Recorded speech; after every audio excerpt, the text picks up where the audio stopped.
1 year later, what is your message to this campus community?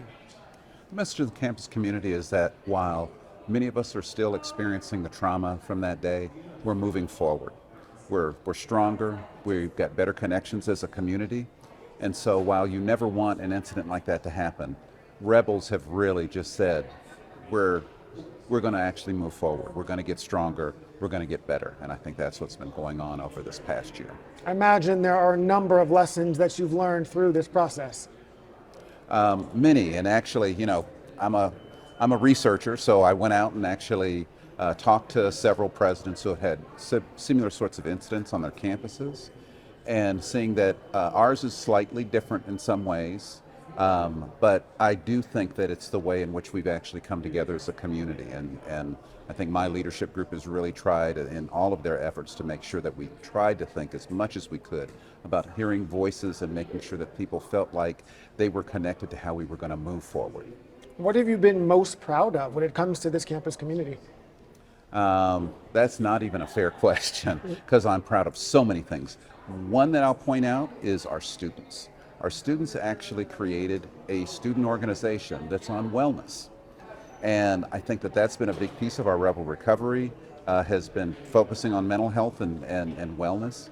And so seeing a student group actually get out ahead and do all of these incredible events that they've been doing, supporting both, I think, faculty and students, and how we actually move forward and how we do pay attention to wellness and stress and anxiety and all of those things.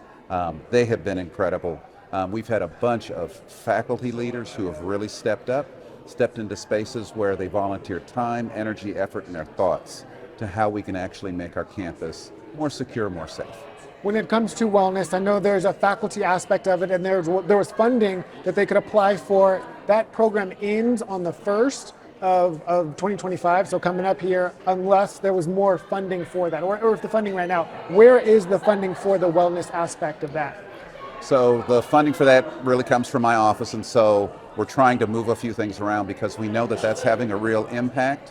One of the things that's changing a lot is that mental health providers a lot of times are not taking insurance. They really want that cash payment, and so it's a hardship for our faculty and staff to be able to do that. And so we're trying to figure out ways in which we can try to help them along, to continue along that wellness journey for them. But it's something that we know is very, very important. We've invested a lot of money and a lot of energy in wellness, particularly for our students in terms of our counseling and psychological services, our CAPS program. We've, across maybe the 4 years, we've doubled the number of people that we have there, extending psychological services, making sure that psychiatry is connected in. All of those things are all kind of, they come in lots of different ways, but there is a commitment that we have that as a university, we know we need to actually be able to support student success and support wellness in all of its different forms. So then will that extend past the January 1st deadline? That is the plan. I'm not going to commit to it until my CFO is over in the background and he's like, wait a minute, I just have to make sure. But we're going to figure out some way to go forward because, like I said, the usage of it has been pretty significant. And so we want to make sure that we continue that until people get into a place where they maybe don't need those services as much. What about as far as the funding goes for the legislature? I know there have been several industry meetings where you've talked about that. What's the ask from the state legislature? For right now, it's still early, but one of the things that we've been able to benefit is understanding our community really cares. Those legislators actually really do care. They've been paying attention. They've been reaching out to us. Anything that they can do to help. Well, as the legislature starts, there's going to be some great things that they would be able to do in terms of helping us improve the safety and security of our campus. And so we're really hoping that we can continue that momentum in terms of their support and be able to have some things that actually will increase how we feel about safety on our campus. And you've already done so much when it comes to safety. We have done a lot.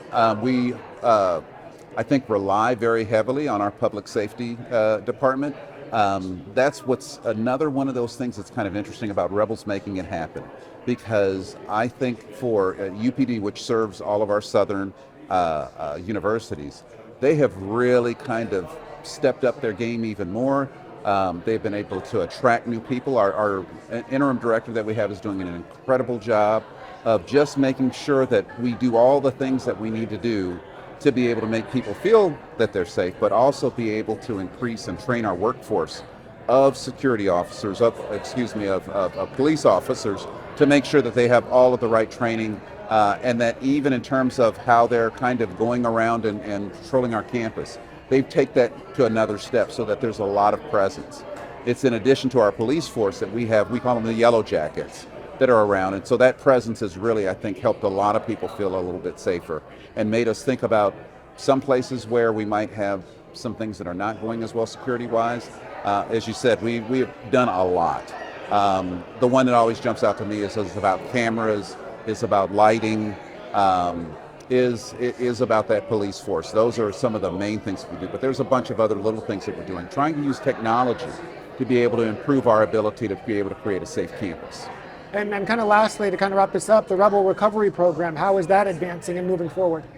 That one, you know, it was interesting. Some people don't necessarily, they didn't see me cry or they didn't see me do whatever, but one of the things that happened after December 6th is that I took a much needed rest, but during that rest actually I sat and figured out what we were going to do for Rebel Recovery and then had my leadership program team put it together. I think I'm going to try to do the same thing this Christmas, is to think about how we change that, because we are recovering, but we also have to be focused on going forward. And so there's going to be things relative to both safety, but even community things that we can do. Part of safety comes from having a strong community, of that we're going to look out for each other and we're going to try to take care of each other. And so we'll probably be changing it ever so slightly to be thinking about how we go forward, because this is not something we're ever going to forget, but it's also one where we are healing, we are doing better, and we need to make sure that everybody in our campus and our community actually feels that way. And so we might have to try to add a few more things on, some more activities.